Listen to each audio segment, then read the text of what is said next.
Hi champions, it's Miss Sutherland. We are going to continue this week learning about context clues. You guys did a great job last week and we want to continue. Remember, the skill doesn't really ever end. You can use this all the way up through college and even as an adult when you're reading a book or reading the newspaper or an article online, you try to figure out the meaning of big words.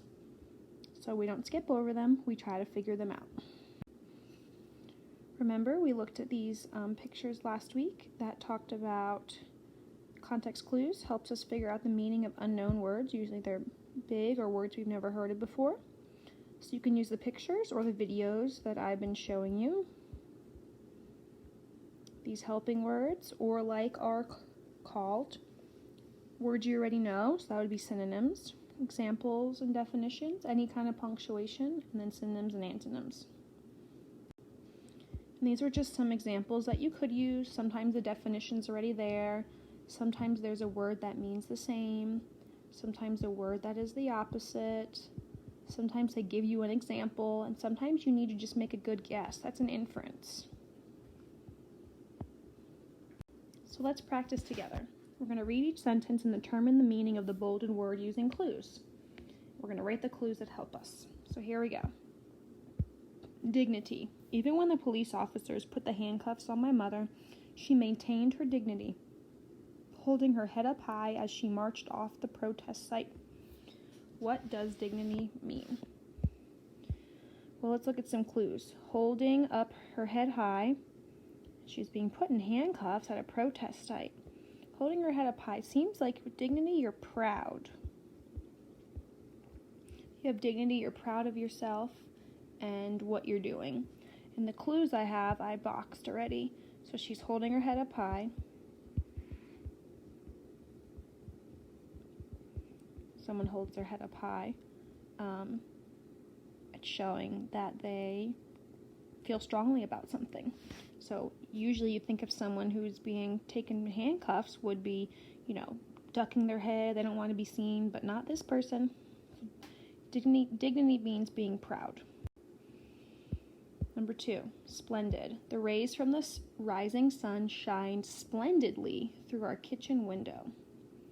Let's see if there's any clues in here. The rays from the rising sun. I'm thinking about the sun rising in the morning and what that would feel like. I like to use substitution, so a word that would make sense. The rays from the rising sun shined nicely through our kitchen window. Think about in the morning how pretty it is when the sun shines through a kitchen window. So splendid is a big word for nice. Someone might say, how are you doing today? I'm doing splendid. Splendid is just nice. And some of the clues I already told you. I made an inference. And I use background knowledge, so my knowledge of what it's like in the morning.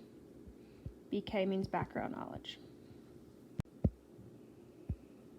Particle. John was so hungry he didn't leave a single particle of a muffin on his plate.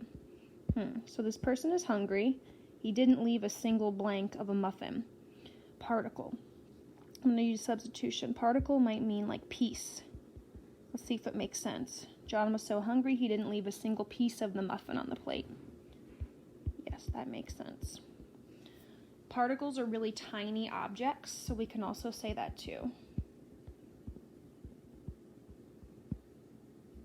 So I used the clues in the story that he was so hungry he didn't leave anything, any muffin behind. Okay, number 4, elegant. Cassie took her time when she wrote in cursive, slowly making each word out of an elegant series of arc and loops. So let's think what elegant means. Well, think about cursive. Cursive is like a really pretty way of writing.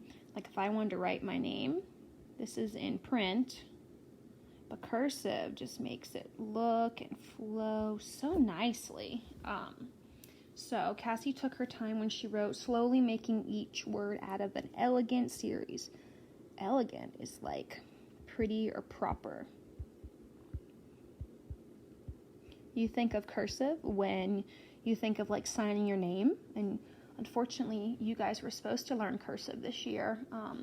So next year in 4th grade, your teachers will have to get you caught up. But you will probably start to like to write in cursive because it makes you feel important.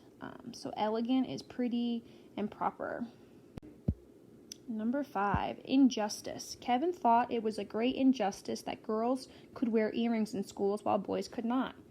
As soon as I read this, I think that's not fair. Why are girls allowed and not boys? Then I look at the word injustice. There's a word I know in there, just. If something is just, it is right.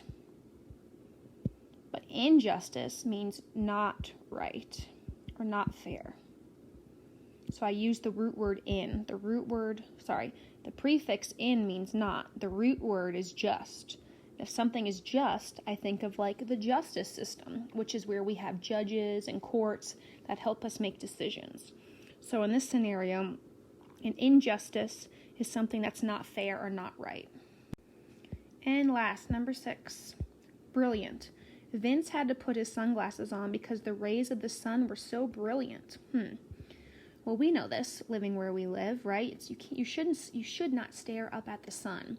Now, brilliant has a few different meanings. Like I could say that a person is brilliant, meaning they're smart. But is that what would make sense here? Vince had to put his glasses on because the rays of the sun were so smart? That doesn't make sense here. So brilliant has another meaning. So let's think about it. He put the sunglasses on because the rays of sun were so bright. Bright would work. And actually, bright is a synonym for smart. So that actually works. You can call somebody bright or smart. But in this situation, we're not talking about smart. We're talking about what it looks like. So bright, we know that you put sunglasses on when the sunshine is in your face because you don't want to ruin your eyesight. Okay, champions, so today you're going to listen to the story A Bad Case of the Stripes, which you listened to a couple weeks ago. You're going to fill out the context clue chart. It's a T-chart. I already predetermined 5 words: fretting, uncontrollable, contagious, prodded, and bizarre. This should be 7 minutes and 15 seconds. So I tell you where to go. So listen a few seconds before and a few seconds after to see if there's any clues. And let's try to figure out the meaning. Don't use a dictionary. Well, I should say don't use only a dictionary because it's going to give you a lot of different options. You need to figure out what the word means in this story. Okay, just like we just did the word brilliant. Brilliant has a few different meanings. So we had to look back in the sentence to see which one makes sense. All right, I will see you tomorrow and we'll go over these answers. Thank you.